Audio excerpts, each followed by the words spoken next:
Put some butter on that freaky croissant. Put it on the croissant.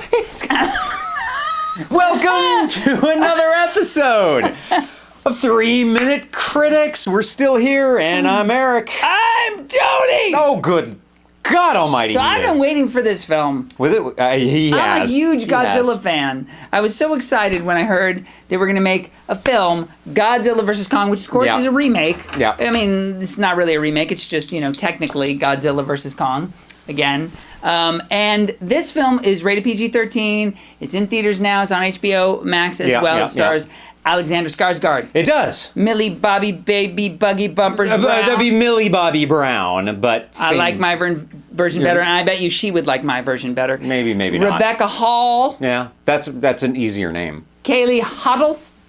Yeah. And also starring Julian, Dennison, and Brian Tyree Henry. This is directed by Adam Wingard, and Eric is going to give you a little bit of a synopsis of the Monster Bash. Let me do that. So, legends as they are, Godzilla and Kong, they collide.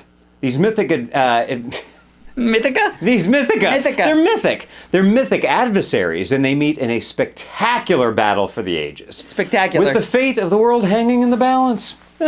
You heard that a million times. Kong and his protectors undertake a perilous journey to find his true home. And with them is Gia, a young orphan girl with whom he has formed a unique and powerful bond.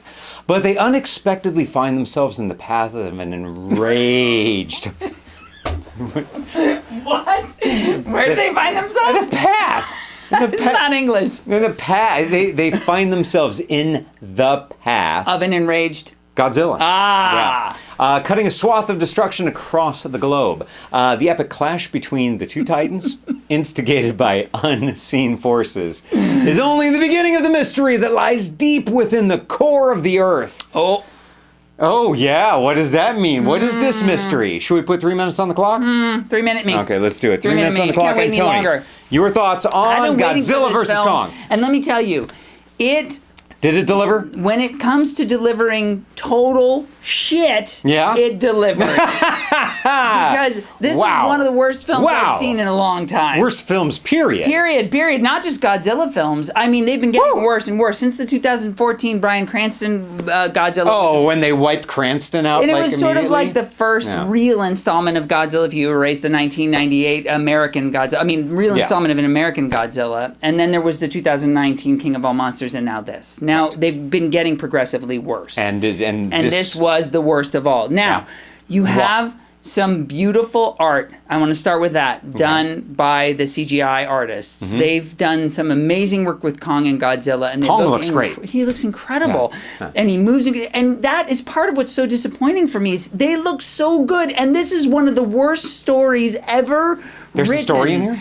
There is no story here. It was written so poorly, and the acting is not much better. I think, though, mostly due to the directing in the story. I don't want to slam on the actors, but I got to say, it's Rebecca tough when Hall, you have no script. Dude, Rebecca Hall as Eileen, he was not bringing me in, and she was really not very good. There's only one relationship in this whole movie that really makes any sense, and that's the relationship between Kong and Gia, played by Kaylee. Yeah, but when you're this big. Yeah, this big, because there's a nice touching moments between them, and we can't give away.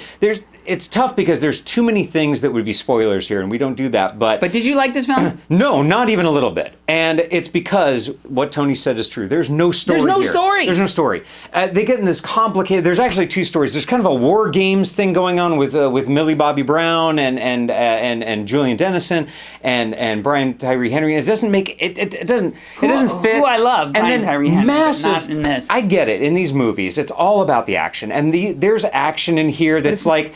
It's more scripted than a WrestleMania, nice cage analogy. match. It really is. You feel everything coming. I would prefer to watch WrestleMania. And massive suspension of disbelief. I mean, how does a cargo disbelief. ship flip over and flip over again, and then everybody's okay? If you have a good story and you have good acting, you have good direction, you can suspend your disbelief for things like this. You can, but in here you can't. In this movie, you can never just suspend your disbelief to the point where, and you mentioned like Brian Tyree Henry, who was phenomenal in Hunt for the Wilder People. I loved him. They gave these people, these actors, nothing to work with. Millie Bobby Brown, who I usually like very much. Now, there is, I got to say, there was one redeeming thing in this that I can't divulge, but about halfway through the movie, there's a bit of a surprise. There's nothing redeeming. There's a bit of a surprise that you're like, oh, this is going to be good. And then it's not you think good. it's good. And it doesn't go where it needs to go to make it interesting at all.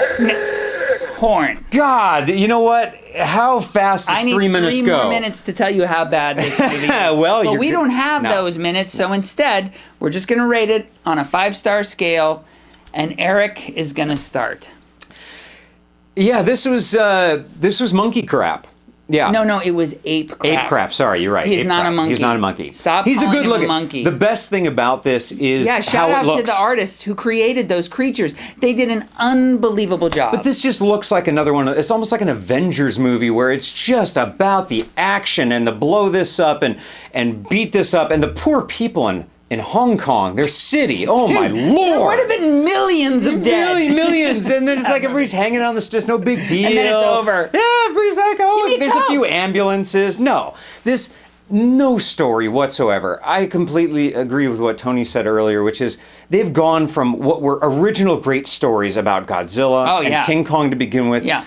Very simple, succinct, perfect stories, and they've gotten to these like crazy offshoots that make no sense. It's all about the fight scenes and the CGI and the blow it up and it's crap. Like it. It's crap. I give it 2 out of 5 stars. Okay. And that's for the visuals alone and the poor people that had to try to act through this thing. Unbelievable. Tony, I cannot wait to hear. First of all, I want to say, your rating. If you haven't seen Hunt for the Wilder People with Brian Tyree Henry, watch that film because that's a much better version of what he can do in a movie. And most of these other people have performances that shine much better than this. Than what's going on in this film. I think that the director was trying to cop Guillermo del Toro's movie that he released. It was very similar with the lighting. He does a very similar thing with the lighting, but it doesn't work in this. It's constant light, like yellow, green, blue, primary colors all over the place. You can't see what's going on when they're fighting. True. It doesn't work on any level. Go back and watch the original King Kong, the original Godzilla, and you will like it much better than real this. Stories. Only for the artwork done by the CGI artists, I give this 1 star. Otherwise, I would give it 0 for its sheer disappointment factor.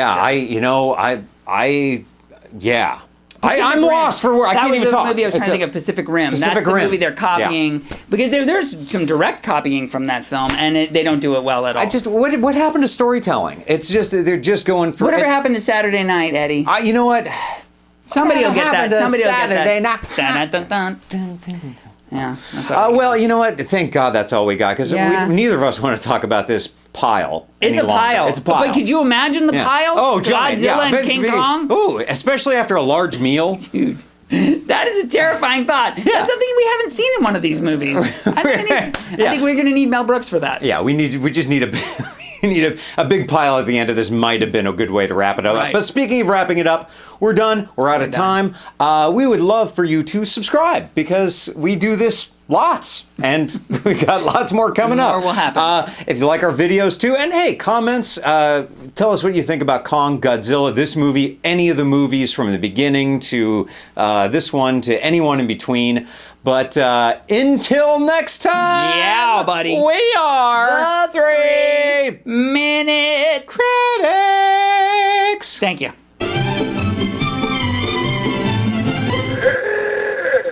How do you prepare narwhal? Once you've caught the narwhal, you're going to cook it for dinner. How do you prepare the narwhal? I rip the nose off the narwhal. Oh, Hold on, it goes like this. It sounds like it hurts.